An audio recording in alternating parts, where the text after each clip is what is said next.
Hello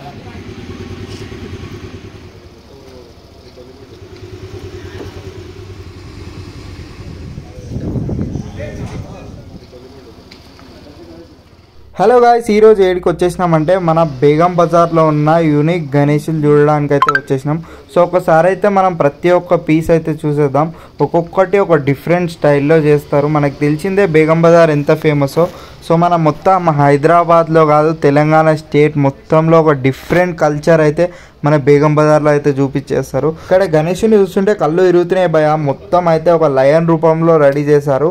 so decoration కూడా ఎంత neat and క్లీన్గా చేశారంటే కింద సెట్టింగ్స్ కానీ, ట్రీస్ కానీ, చెట్లు కానీ మొత్తం ఒక డిఫరెంట్ కల్చర్ అయితే మనకు కనిపిస్తుంది. సో బేగం బజార్లో తెలిసిందే. సో ఒకసారి అయితే ప్రతి ఒక్క విగ్రహం మనం కవర్ చేస్తానికి ఇంకో షెడ్ దగ్గరికి అయితే వచ్చేసినాం. ఇంకా వర్క్ జరుగుతుంది, పైన చూడొచ్చు. కింద అయితే గుడ్లగూప రూపం మీద మనకు గణేశుడు అయితే పెట్టినారు. సో మనం చూడొచ్చు సోషల్ మీడియాలో ఎంత ఫేమ్ అయిందో ఈ గణేశుడు. సో మనం చాలా దగ్గర అయితే చూసినాం, చాలా రీల్స్లో చూసాం. సో మనం చూడొచ్చు మొత్తానికి ఆ షెడ్ దగ్గరికి అయితే వచ్చినాం. పైన అయితే అతను కూర్చున్నాడు చూడండి, వర్క్ అయితే చేస్తూనే ఉన్నాడు. సో స్టిల్ థర్డ్ డే అయినా సరే వర్క్ అయితే వీళ్ళు చేస్తూనే ఉన్నారు. కింద గుడ్లగూబ అయితే ఒక నెక్స్ట్ లెవెల్, సేమ్ మన ముందడ గుడ్లగూబ ఉన్నట్టే అట్లా రెడీ చేసినారు. అంత నీట్గా ఐస్ కానీ మొత్తం కలరింగ్ కానీ. మొత్తానికి ఇంకో షెడ్ దగ్గరికి వచ్చేసినాం. లోపలికైతే వచ్చిన తర్వాత మనకి పాముల మీద గణేశుడు కూర్చొని అయితే ఉంది. సో ఇక్కడ కూడా ఒక యూనిక్ పీస్ అయితే మనం చూడొచ్చు. సో బేగం బజార్ మొత్తంలో మనకైతే ఎక్కడ దొరకని హైదరాబాద్ పీసెస్ కానీ, తెలంగాణలో ఎవ్వరు పెట్టని పీసులు అయితే వీళ్ళు డిఫరెంట్గా ఇక్కడే తయారు చేయించుకొని అయితే పెడతారు. సో వీళ్ళకైతే సపరేట్ కళాకారు వచ్చేసి రెడీ చేయించుకుంటారు. సో కొంతమంది అలా చేయించుకుంటారు, కొంతమంది డైరెక్ట్ పర్చేస్ చేస్తారు. సో ఇక్కడ కూడా చూడొచ్చు 10 తలకాయల రావణాసుడు మీద మనకి గణేశుడు అయితే కూర్చొని ఉన్నాడు గిటార్ పైన. చూడొచ్చు, ఇది కూడా ఒక యూనిక్ స్టైల్ అనే చెప్పొచ్చు. మొత్తం అయితే ఇక్కడ కూడా ఒక డిఫరెంట్ సెటప్ అయితే చేసినారు. డెకరేషన్ కూడా దీనికి తగ్గట్టు ఎంత నీట్గా వీళ్ళైతే చాలా డెకరేట్ చేసినారు. సో చూడొచ్చు గణేశుడు అయితే నాగం పాముల పైన కూర్చొని ఇలా. ఇంకో షెడ్ దగ్గరికి అయితే వెళ్ళిపోదాం. ఒకసారి అయితే చూసుకోవచ్చు, ఇక్కడ వెంకటేశ్వర స్వామి రూపంలో అయితే వీళ్ళు డిజైన్ చేశారు.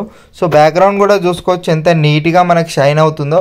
సో మొత్తం గణేశుడు కూడా మొత్తం షైన్ అవుతుంది. సో మనం నైట్ 2 AM అయితే వీడియో తీసినాం, అయినా కానీ వీళ్ళు ఇక్కడ చాలా నీట్గా మెయింటైన్ చేస్తున్నారు. కింద చూసుకుంటే గరుడ మహారాజు, మన చిన్న గణపయ్య, లెఫ్ట్ లో వచ్చేసి హనుమంతుడు. ఇక్కడ చూడొచ్చు గణేష్ మహారాజ్ అయితే ఇంకో డిఫరెంట్ కల్చర్ లో వీళ్ళు పెట్టారు. లైక్ పడవలో ట్రావెల్ చేస్తున్నట్టు ఒక డిజైన్ తో అయితే పెట్టినారు. కింద చూసుకోవచ్చు హనుమంతుడు కానీ, కింద వాటర్ ఫాల్ కానీ ఒక డిఫరెంట్ గా మనం చూసుకోవచ్చు, పడవలో వెళ్తున్నట్టే ఉంది.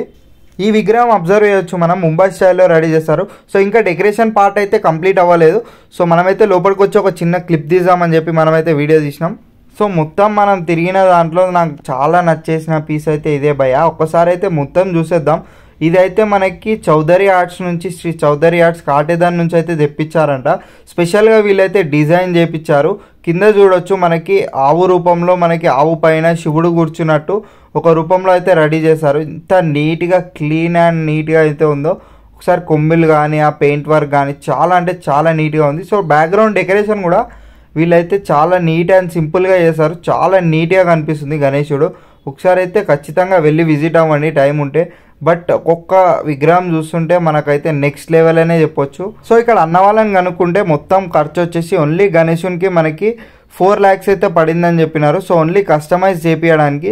సో చాలా నీట్గా అయితే వీళ్ళు చేశారు. డెకరేషన్ కూడా చూసుకోవచ్చు, చాలా అట్రాక్టివ్గా కనిపిస్తుంది. ఇక్కడ అబ్జర్వ్ చేయొచ్చు మనకి midnight 2:30 AM అయినా సరే అసోసియేషన్ వాళ్ళంతా అయితే ఇక్కడే ఉన్నారు. కంటెంట్ నచ్చితే ఖచ్చితంగా లైక్, షేర్, సబ్స్క్రైబ్ అయితే చేయండి. మరిన్ని అప్డేట్స్ కోసం వెంటనే మన ఛానల్ నోటిఫికేషన్ అయితే ఆన్ చేసుకోండి.